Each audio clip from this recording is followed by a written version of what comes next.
Olá, seja muito bem-vindo, seja muito bem-vinda ao Papo Amado. A primeira temporada do Papo Amado é oferecimento da Ambipar e da BR Partners. E eu sempre faço para meus entrevistados uma pergunta que eu acho que é o início para você conhecer alguém de verdade. Quem são seus pais? Meus pais. Meu pai, ele é um homem preto retinto, militar do bombeiro, militar do Rio de Janeiro. O pai dele também era militar, também do bombeiro. E a minha mãe é uma mulher servidora pública aqui não sei se vocês vão conhecer, mas quem é do Rio conhece o CIEP, o famoso Brizolão. Sim, claro, é. Brizolão. Eu morei no Brizolão. A minha infância foi dentro do Brizolão. Que legal. Meu Os pai era CIEP são escolas integrais criadas pelo Brizola, Leonel Brizola, que ganhou o apelido de Brizolão, e são espalhadas pelo estado, e a ideia é que a criança fique lá o dia inteiro, de manhã tendo aula, à tarde tendo atividades esportivas, coisas que Exato. garantam um espaço para ela socioeducativo pleno, Nossa, né? que bom falar com um carioca, gente. Ele sabe exatamente o que é, porque é difícil você explicar isso pra quem não é do Rio. Difícil, é difícil. Porque é uma coisa genial. Foi o Darcy com o Leonel Brizola, Brizola. Darcy Ribeiro, que para Brasília, Darcy Ribeiro é muito conhecido, né? Né? Então, o okay. UNB, Isso, exatamente, Darcy Ribeiro. E é um complexo para poder... E aí ele é mais implantado nas periferias, que é para dar esse suporte. E dentro desse CIEP tem uma residência, que é residida por um militar. Ah, olha só. Necessariamente tinha que ter um militar instalado ali com a sua família. E a esposa desse militar era uma espécie de inspetora, certo, né? Então a gente morava ali. E aí a função da minha mãe e do meu pai eram ser pais sociais. Então, de vira e mexe, tinha crianças que estavam em situação de vulnerabilidade lá, que dormiam lá em casa. Olha que legal, isso eu não sabia. 6 meses, 2 semanas, um final de semana, depende. Às vezes ficavam lá em casa um tempo, a família estruturava, a avó pegava para poder ficar. Aí ficava 3 semanas, fugia, aí voltava lá para casa. Então foi uma coisa muito... Quer dizer, isso então... Eu dormi em... Meu quarto, assim, era um quartão, o chuveiro eram vários chuveiros, vários mictórios, várias beliches. Esse era o meu quarto, eu e o dos meus irmãos. Isso então potencializou essa tua visão social, né? Porque você conheceu realidades mais duras, né? Exato. Exatamente essa realidade. Essa é a minha formação base. Então, os meus pais são essas pessoas e eles são pessoas que... incrivelmente, eles têm um letramento racial absurdo. E eles passaram isso pra gente, porque desde 7 anos, meu pai sentava com a gente, somos em 3 irmãos. Mais velho, eu sou do meio e tenho o mais novo. E fala assim, vocês 3 são pretos. Vocês não vão ser tratados iguais ao filho de fulano, do coronel fulano, que é branco. Vocês não vão ser tratados igual ao filho do pastor ciclano, que ele é branco. Mesmo dentro da igreja vai ter racismo. Então eles nos muniram, nos argumentaram, nos deram ferramentas para identificar e combater o racismo desde muito cedo. Sim.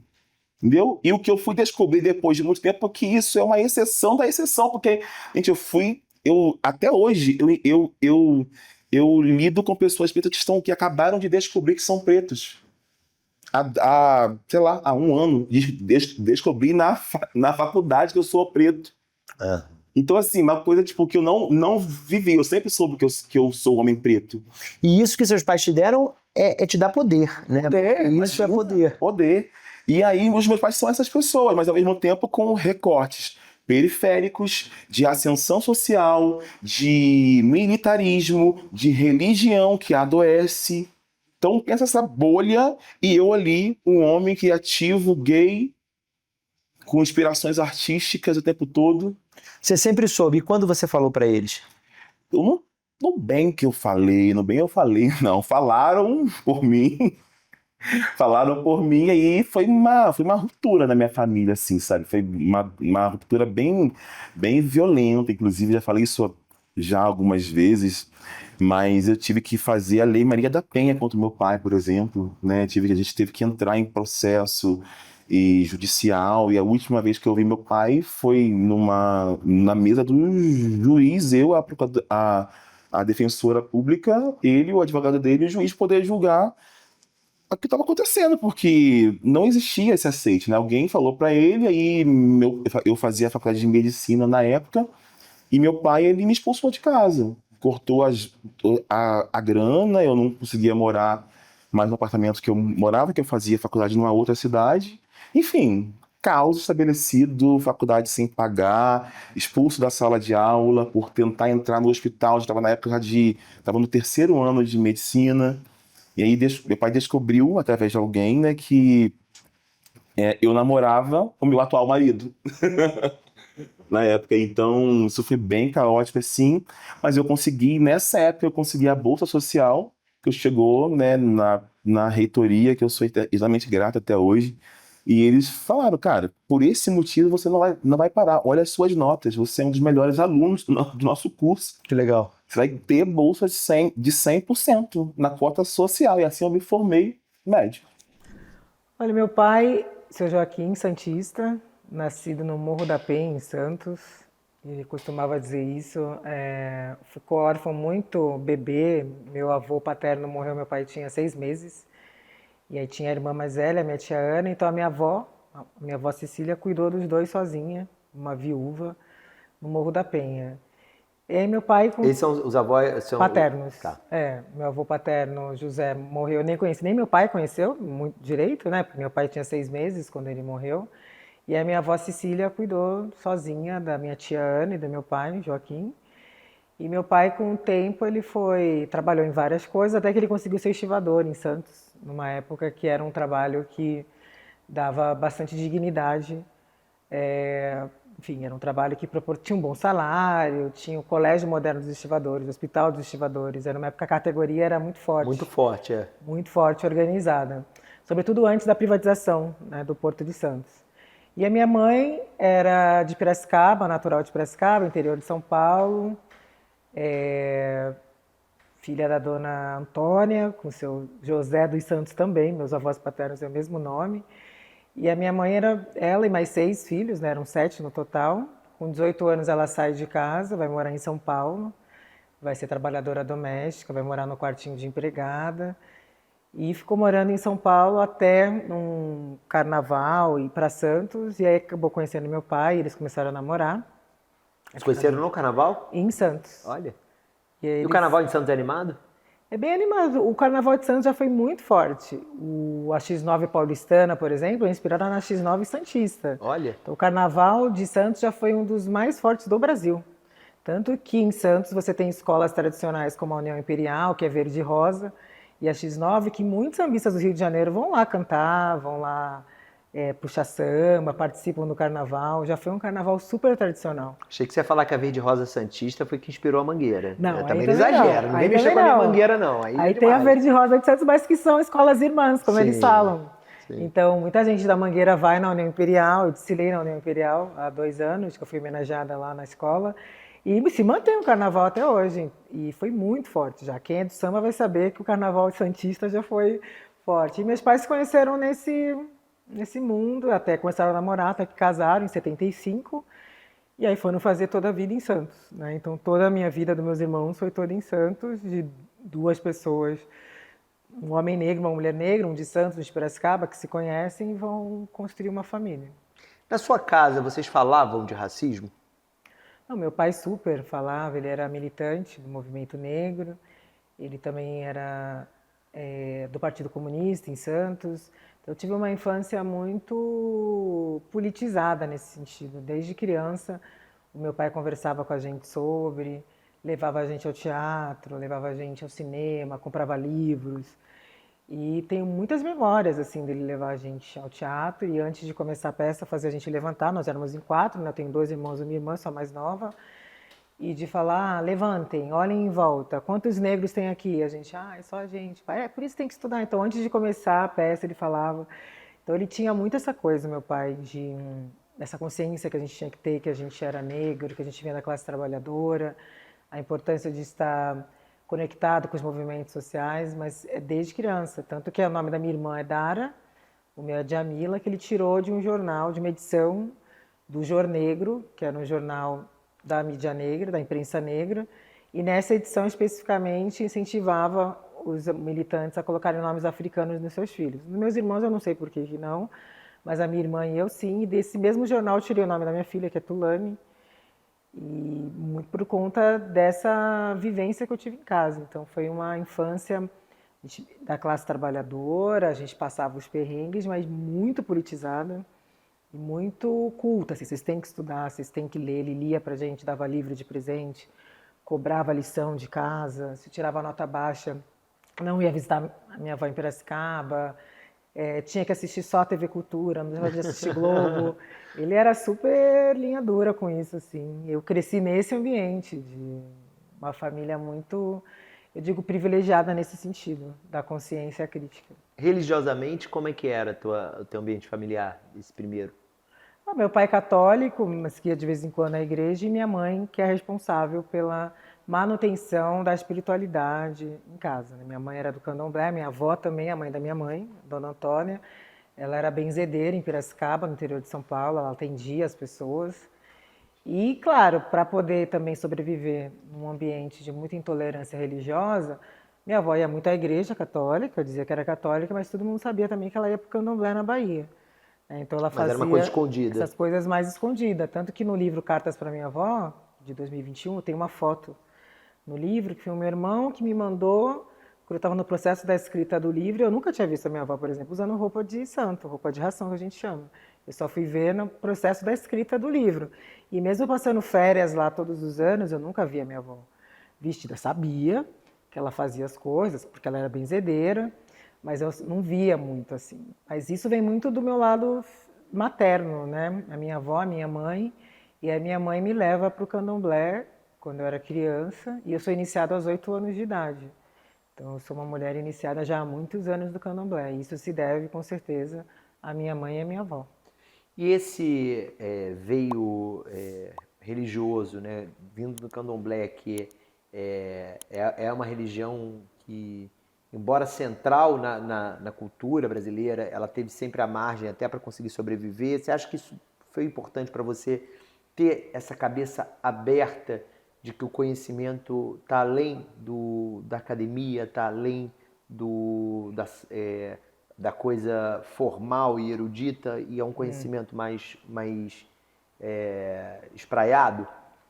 Não, sem dúvida, o candomblé é a minha base mesmo, de entender o mundo a partir também dessa perspectiva, não só como religião, mas também como modo de ver o mundo, inegavelmente, né? Um lugar que teve que criar tantas estratégias para sobreviver, de um lugar que me ensina também a respeitar as diferenças, porque se no candomblé um orixá é diferente do outro, mas na hora do xirê, da dança, você vai chamá-los e todos eles vão dançar juntos. Então, independente da diferença que um tenha em relação ao outro. Então, o candomblé me ajuda a pensar o mundo de uma maneira muito mais ampla, de uma maneira mais aberta.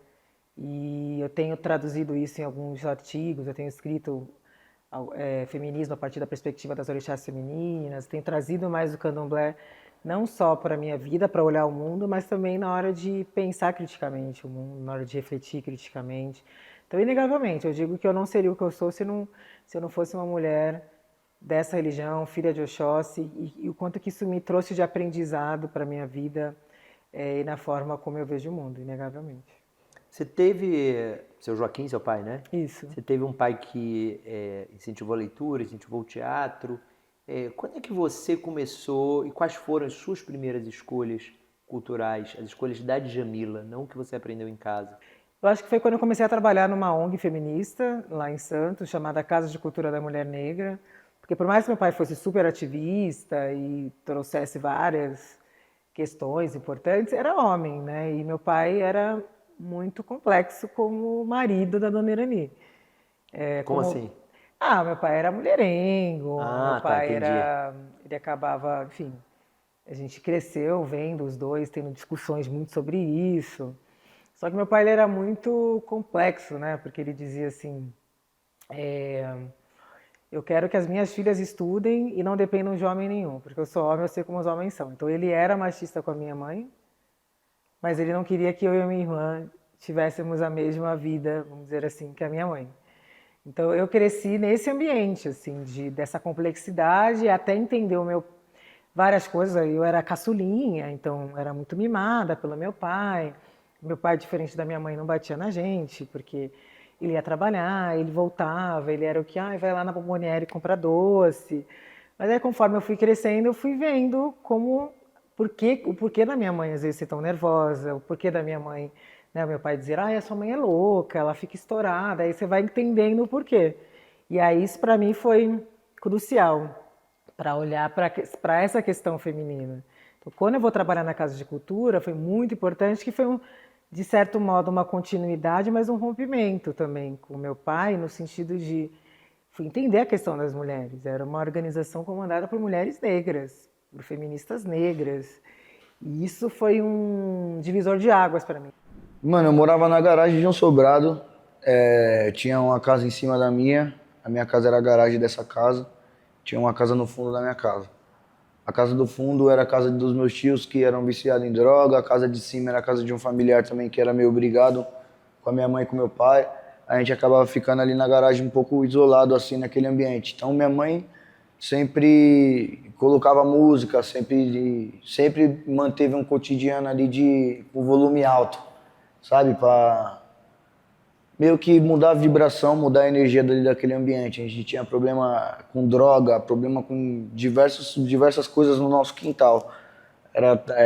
Não precisava nem ir para a rua para encontrar esse tipo de coisa.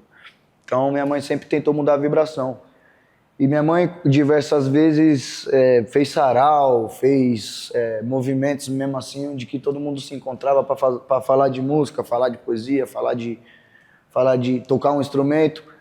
Inclusive porque esse sempre foi o rolê dela, assim, minha mãe sempre foi da música, sempre foi da arte, e minha casa sempre foi um lugar assim, sabe? Era um ambiente meio esquisito e tudo se transformava através da música. Então, a música sempre foi muito importante para nós em diversos sentidos. A música meio que criava uma redoma, né? Assim. Sim, a música salvava nós. E o teu pai? Meu pai era um músico. Então ele fez muito sucesso antes de eu nascer. Quando eu nasci, ele já estava enfrentando problema com droga, problema alcoólico, problema com vício de droga.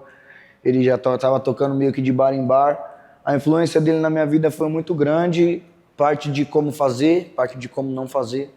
Ele foi um cara muito especial e me mostrou um caminho a seguir e um caminho a não seguir. Me mostrou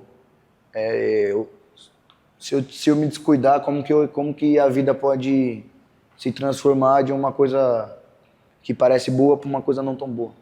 Então acho que meu pai foi muito importante. Também nesse sentido assim, além da música, exemplos mesmo assim. Meu pai foi um cara que sem querer ele acertou, tá ligado? O meu pai era alcoólatra também, isso que você fala pra mim é perfeito, assim, de como que a gente aprende também com exemplo ruim, né? Ele até conseguiu parar de beber e ficou boa parte da vida já sem beber, mas doutrinou a gente do que não fazer, não faz. Né? Eu já bati muita neurose com isso, mas hoje eu amo muito meu pai e agradeço a Deus por ter enviado ele daquele jeito que ele era. Entendo que ele teve que partir cedo também. Não digo que foi bom, mas foi importante, foi necessário para eu chegar até aqui, para eu estar aqui hoje. Eu não questiono também a vida. A vida ela é do jeito que ela é, a gente só tem que mandar nosso freestyle com as palavras que se apresentam. José Alberto Melo Silva, ele vai amar, ele adora quando eu falo o sobrenome da nossa família. Vou falar, pai, o sobrenome do meu avô, Machado, Isídio Machado, que um dia ele me falou, minha filha, quando você puder, fala o seu avô. Legal. Que é comerciante. O seu pai? Ele é um cara, assim, que veio do Delta do Parnaíba, criado no meio rural, no Delta do Parnaíba, e que com 13 anos foi mandado para Brasília. Então, assim, de alguma maneira, dessa geração dos candangos, né, assim, bem pioneiros ali de Brasília, e que era rimo de família, que foi para lá com 13 anos para trabalhar e ajudar a mandar dinheiro para a família. E no meio disso ele perdeu esse pai, sem se despedir desse pai, com 15 anos, muito novinho. E é um cara, assim, que sempre sonhou em fazer faculdade de História, não teve chance, trabalhava muito. Então ele não fez curso superior, mas ele é autodidata, ele estuda muito, lê demais, ele está sempre lendo. E é comerciante até hoje? Comerciante até hoje, apaixonado por música. Então, assim, nossa relação sempre foi muito mediada pela música. extremamente mediado pela música, pelo cinema e pela literatura. Nossa, que A gente luxo. lia livros juntos. Eu lembro que a gente leu a biografia da Isadora Duncan, porque a minha irmã mais velha chama Isadora. E a gente leu juntos, era uma coisa que a gente fazia e lia os três juntos, assim, cada um lia em voz alta, ele lia, a gente conversava depois, a gente tinha brincadeiras musicais em que a gente... eram piadas internas, a gente cantava junto, e eram cartas de amor em forma, né, ele me acordava com música, ele conhece muito de música clássica, então me acordava com, sabe, Mozart. Minha irmã nasceu com Vivaldi tocando, assim, então... E ele é esse homem, assim, muito complexo, muito conservador, por um lado, moralmente, e super progressista e revolucionário, por outro, assim, politicamente super progressista. Então, ele é esse poço de contradição, assim, muito afetuoso. E Leila Jenkins, que é minha mãe, que é paraense, que vem de uma família... Mas eles se conhecem em Brasília, claro. Eles se conhecem em Brasília. Minha mãe é de uma família... Meu avô era jornalista, Raimundo Jenkins. Ele é comunista.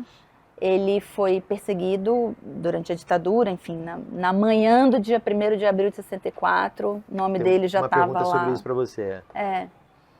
E minha avó, Isa Jenkins, naquele momento tinha 5 filhos, então... Eles tinham a estabilidade de ele era gerente do Banco da Amazônia naquele momento, numa época, inclusive, se assim, gerente de banco tinha um outro lugar, né, assim, você conseguia, como gerente de banco, inclusive, assim, ter uma vida confortável. Eles tinham 5 filhos, e meu avô ficou foragido, né, a partir da manhã do dia 1º de abril de 64, e aí... A maneira que os militares conseguiram atrair meu avô, enfim, foi justamente através do Banco da Amazônia dizer, ou você se apresenta, você vai ser declarado, vai perder o emprego como abandono de emprego, né? Então você vai perder todos os seus direitos. E eles não podiam se dar esse luxo. Ele tinha 5 filhos, então ele se apresenta sabendo que ele vai ser preso. Ele vai para casa dele, toma um banho e ele vai com a minha avó se apresentar, e de lá ele é preso. Então a subjetividade, né, assim,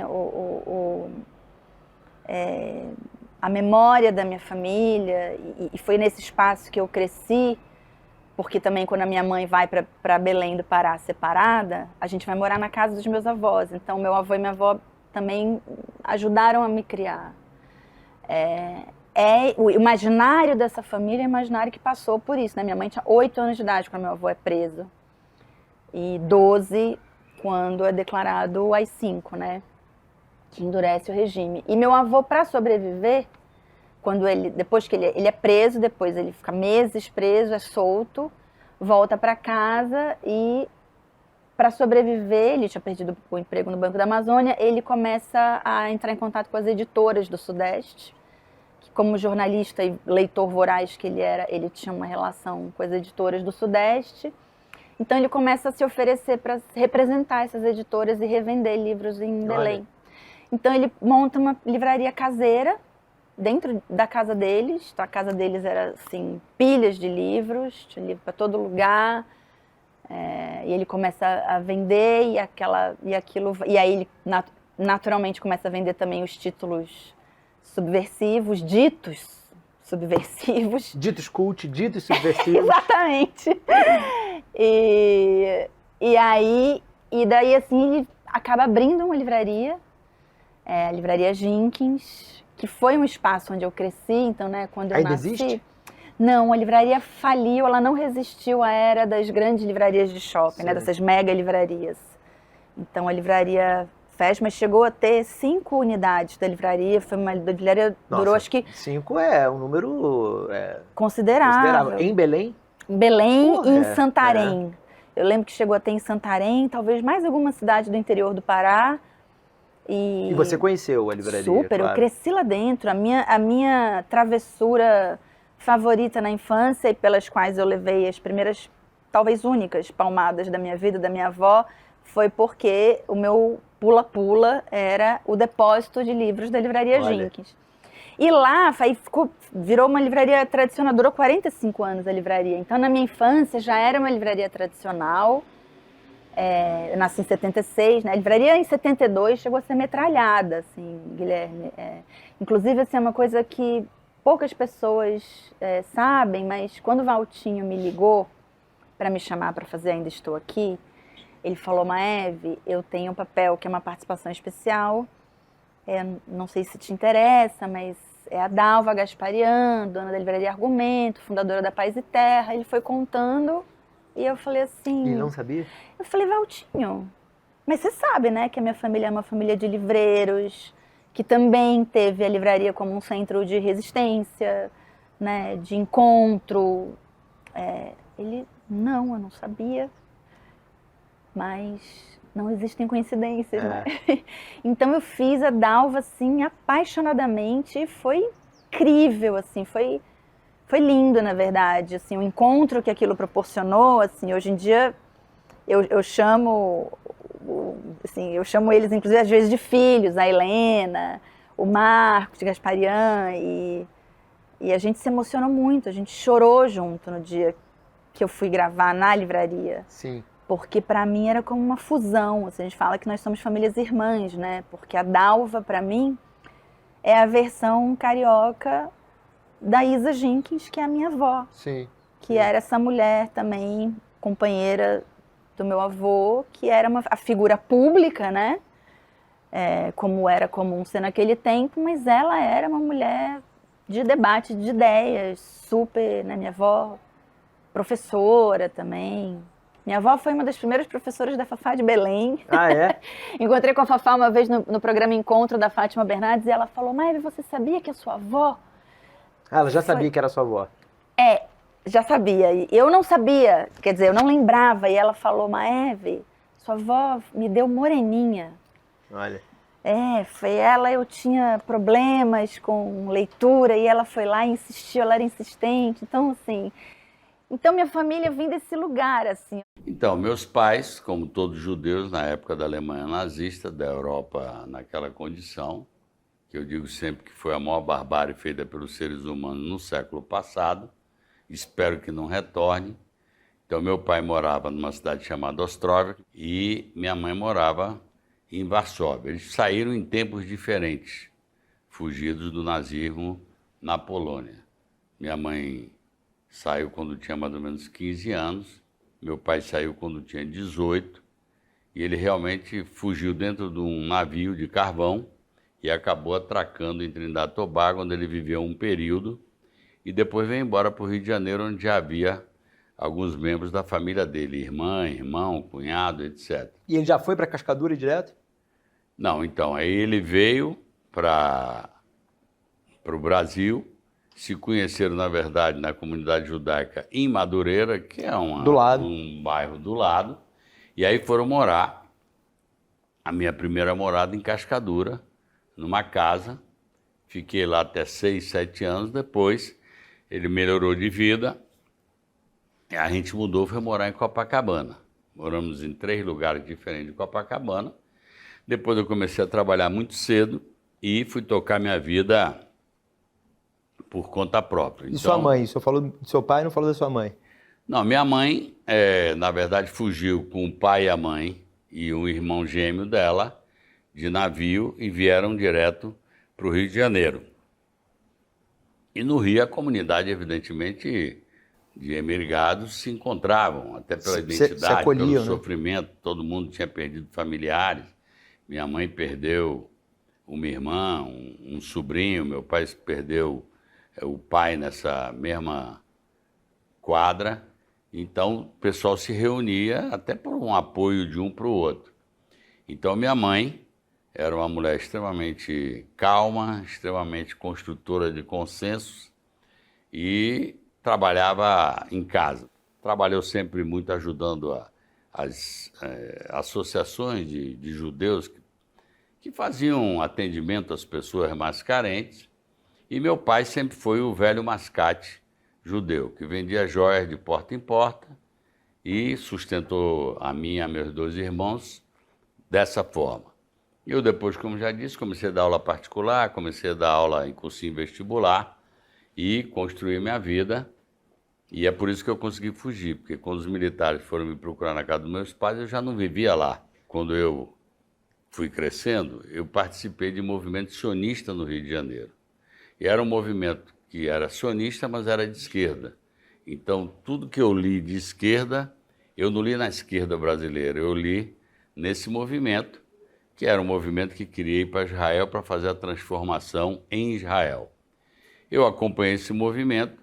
Depois, quando eu vi a conflagração aqui no Brasil, eu deixei o movimento sionista e fui trabalhar na luta pela democracia no Brasil. Então, eu fiz o Colégio Militar do Rio de Janeiro, eu tinha uma vontade de seguir a carreira militar. De entrar para a MAN, né? Eu iria para a MAN.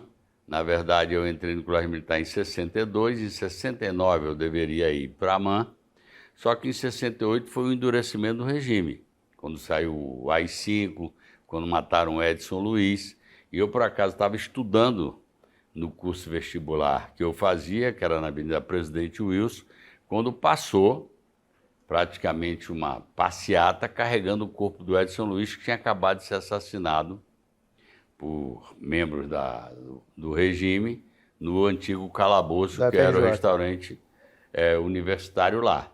Eu desci, porque ficou um pavoroso, todos os pais ligando para o cursinho, dizendo, não deixe meu filho sair. Eu desci, acompanhei aquele movimento que levou o corpo do Edson Luiz até a Cinelândia, em frente ao Teatro Municipal, a antiga Assembleia Legislativa, e aí falei com meus pais, eu não vou seguir a carreira, porque havia um endurecimento muito violento, o crescimento de perseguições, torturas, e aí eu desisti, acabei o terceiro científico, na época chamava assim, no Colégio Militar do Rio de Janeiro, e aí resolvi fazer vestibular e fui fazer engenharia na Católica do Rio da Gávea. Bom, e ali quando eu cheguei, eu comecei a participar do movimento estudantil. Cheguei a ser presidente do diretório acadêmico de engenharia. E aí foi essa a minha sequência, até chegar ao último ano de engenharia, quando eu tive que sair do Rio por conta disso que eu falei, da perseguição. Dona Pretinha e seu Antônio. Conta mais sobre eles. Dona Pretinha, dona de casa, seu Antônio, foi empregado da VASP por mais de 33 anos, começou como faxineiro, e aí foi estudando, autodidata, estudando, galgando novas posições, aplicando para novas posições e saiu de lá da VASP, da extinta VASP, Viações Aéreas de São Paulo, gente. Isso aí é muito antigo. O pessoal aqui da geração Z não tem ideia do que é VASP. Dá um Google aí para vocês aprenderem. Pois mas é importante, porque foi a primeira... Empresa. Exatamente. Viação aérea aí com nome aqui no Brasil, né? E aí, meu pai foi isso, e ele saiu de lá, aposentou como supervisor da aviação, e era muito bacana. Meu pai viajava o mundo, porque depois de se tornar técnico, ele ia junto com a equipe para buscar aviões para vir para o Brasil. E aí, minha mãe, a dona Pretinha, era do lar. Né? Então, a minha mãe, ela sempre fez faxina para complementar a renda e comprar brinquedos para nós no Dia das Crianças. Isso, para mim, foi emblemático. E também contribuir, porque a minha mãe e meu pai sempre foram muito festeiros. Mas com 7 filhos, você não pode fazer festa toda hora, né? Então, minha mãe sempre complementava lá as coisas, muitas vezes fazia, né, a festa acontecer com os dotes culinários que ela tinha. Então, é essa lembrança que eu tenho. Meu pai... ele sempre foi o provedor principal de casa, trabalhando fora, e minha mãe sempre foi a provedora do lar, fazendo os trabalhos de casa e também as faxinas. Muitas vezes eu ia com ela nas faxinas, porque eu queria ficar com a minha mãe, e muitas vezes minha mãe não tinha com quem deixar, e me levava nas faxinas, e eu ajudava minha mãe, tá? Então, esta é a minha referência de casa, meus esteios principais. Agora, você falou do seu pai, uma atitude empreendedora, porque você pode ser empreendedor na sua carreira também, e você contou aí um perfil empreendedor, mas a sua mãe também tinha uma importância no papel de liderar reuniões, entendendo o empreendimento naquela época, né? Conta isso um pouco, por favor. Claro, com certeza. Minha mãe é assim, ser do lar tem várias coisas nesse grande guarda-chuva, tá? Uma mulher do lar, ela pode ser vendedora, essas vendedoras de porta a porta, ela pode ser catequista e coordenar a catequese da sua igreja e afins. Isso requer minha mãe era empreendedorismo, tudo né? isso. Minha mãe ela era revendedora, minha mãe ela era catequista, liderava lá a parte da catequese na igreja. Minha mãe era líder dos pais, tinha um grupo nas escolas que chamava Conselho de Pais e Mestres. Minha mãe era parte do Conselho de Pais e Mestres da Legal. Escola Municipal João de Deus Cardoso de Melo, onde nós todos lá de casa estudamos. Então, empreender o tempo todo, você sendo do lar, você sendo empreendedor autônomo ou você estando na sua empresa galgando novas posições e entendendo quais são as oportunidades. Então, não esperando alguém ir lá na porta. Meu pai nunca esperou ninguém ir lá na porta e falar assim, olha, toma esse manual técnico aqui que vai aparecer uma nova oportunidade. Não, não. Meu pai estava lá se preparando. Como diz a Oprah Winfrey, sorte é estar preparado quando a oportunidade chegar. Meu pai estava preparado, ele se preparava o tempo todo. Essa frase é maravilhosa, né? Porque falam muito assim, fulano é sortudo.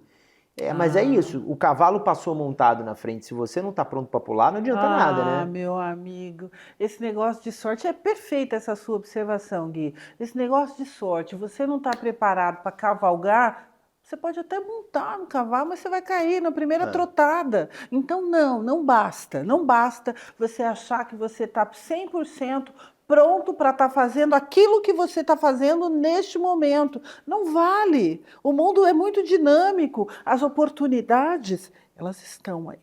Então, a gente só tem que estar atento a essas oportunidades. Sim. Então, empreender o tempo todo é se capacitar o tempo todo. A família do meu pai veio para o Brasil há 127 anos para morar numa fazenda, para trabalhar na enxada, ao lado de Ribeirão Preto, numa cidade que chama Cravinhos, bem próxima de Ribeirão, 20 quilômetros. Ficaram alguns anos trabalhando na enxada, viram que ali não havia futuro. E o meu bisavô, Guilherme, viu que tinha oportunidade nos primeiros automóveis que estavam chegando. 1905, 1910, foi quando chegaram os primeiros carros aqui no Brasil. E aí ele aprendeu a dirigir, foi ser motorista de um médico lá que atendia de casa em casa, passava em um hospital, no outro, e carro era alguma coisa só para gente que tinha bastante recurso. E aí ele já melhorou de vida. Dirigindo, ele começou a entender de mecânica, de peça, e pouco tempo depois ele pegou malária, e um dos tratamentos que existiam nessa época eram as águas medicinais de Araxá. Aí ele teve de atravessar o Rio Grande, ir lá para o Triângulo Mineiro, Araxá, para poder fazer o tratamento da doença. Ele não tinha recurso para ficar lá, como muitas pessoas ficavam, 2 meses, 3 meses, 4 meses, fazendo uso da água medicinal. Ele teve de ir e arrumar um emprego lá e está tomando as águas lá. E arrumou um emprego como motorista também. E lá acabou ficando, em Araxá. Depois, com muito sacrifício dele, da mulher que era costureira, ele conseguiu comprar um primeiro carro. E aí ele começou a levar passageiros de Araxá para Uberaba, cidade a 100 quilômetros de distância. E aí ele viu que havia também oportunidade além dessa, que seria estar vendendo combustível, peça, que muitas vezes o carro ficava parado porque faltava determinada peça. E aí, em 1923, ele monta o primeiro comércio dele, que é o início da empresa nossa. E aí, ele conseguiu uma certa estabilidade financeira, e a empresa, desde então, há 102 anos, é concessionária de veículo, vende autopeças, sempre atuou nesse ramo. Combustível, nós fomos até uns 8 anos atrás e vendemos. Meu bisavô ficou mais idoso, e aí o meu avô, que tem o meu nome, assumiu a empresa, só que o meu avô faleceu prematuramente num dos raríssimos acidentes na ponte aérea Rio-São Paulo. O DC-3, numa tempestade, caiu lá em Ubatuba, na Ilha Anchieta lá. E o meu pai ficou órfão aos 14 anos de idade.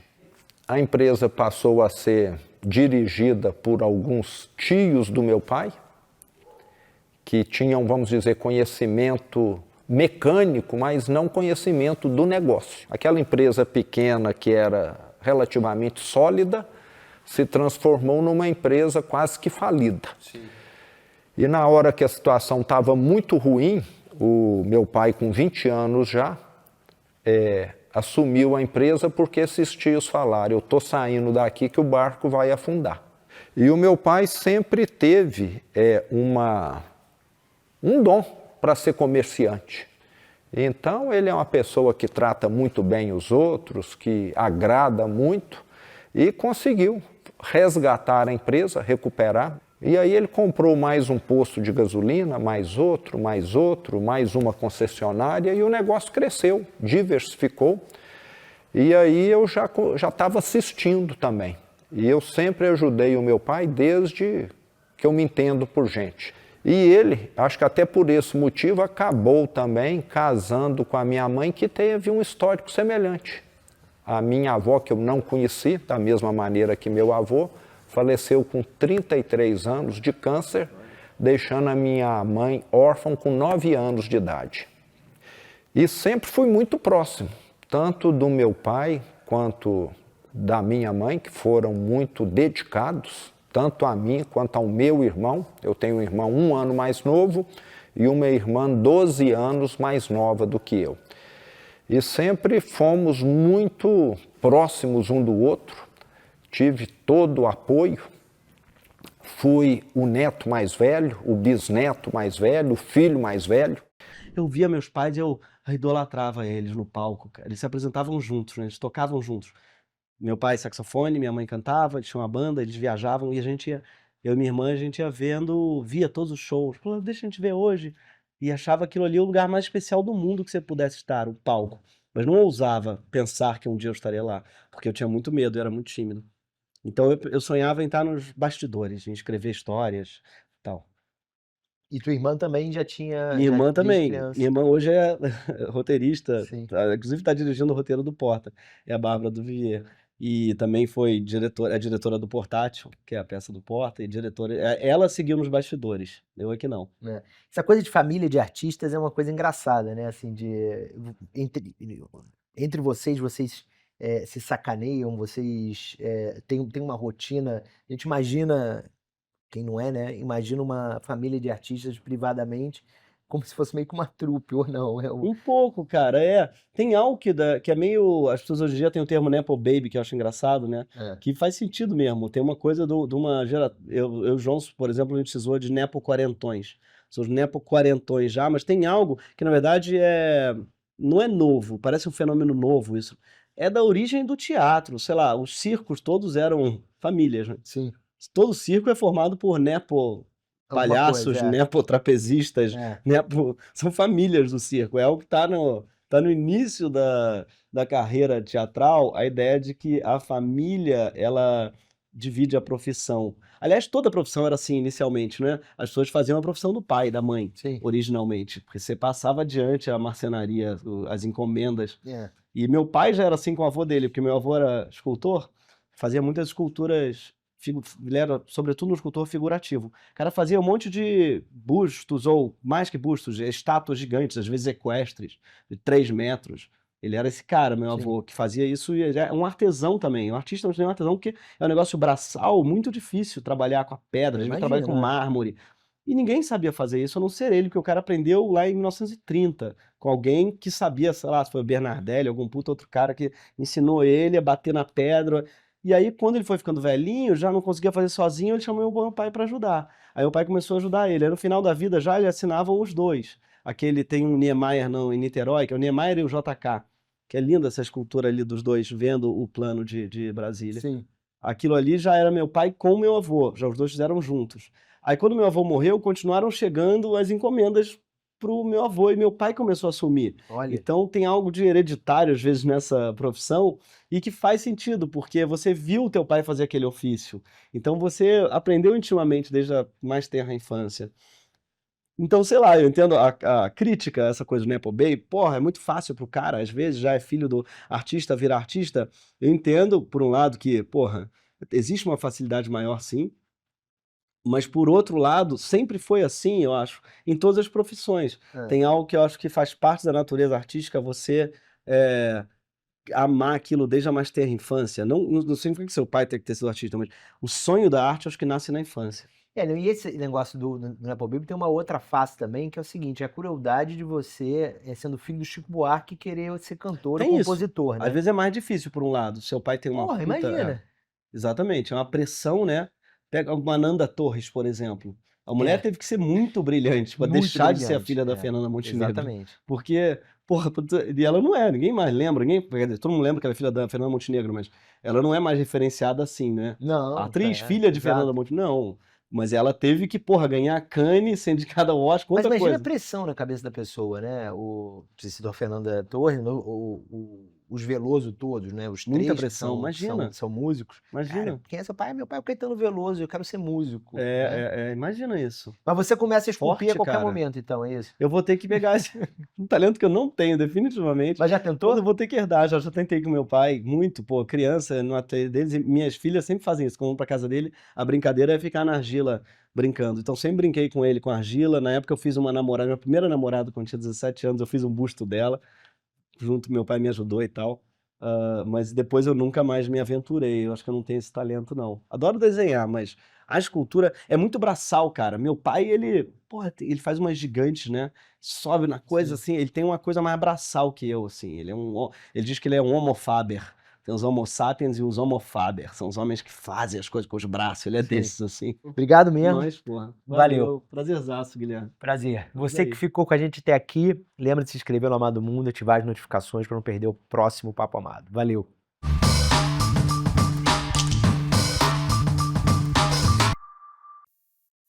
Tá tentando entender o Brasil, mas não enxerga todas as suas camadas? Eliana Alves Cruz, no Amado Mundo. O nosso mundo com profundidade, leveza e um olhar pra frente. Amado Mundo. Dá pra se informar sem surtar.